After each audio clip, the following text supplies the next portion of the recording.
Hey everyone, and welcome back to another video. And in this video, I'm going to show you how to connect non-Govee products to the Govee app. Now this video is going to be particularly useful for individuals who want to start integrating different lamps to their Govee home app. How do you actually go ahead and do that? Now, the way that I did this, guys, is that on my Govee app that you see right here, you see I have a living room light, a backlight, and then the portable lamp, TV, and floor lamps. Those are Govee products.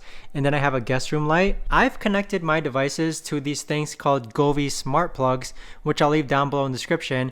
And that's the way that I've been able to create or connect non-Govee products to my Govee home app. So if I click on my living room light, is not a Govee product.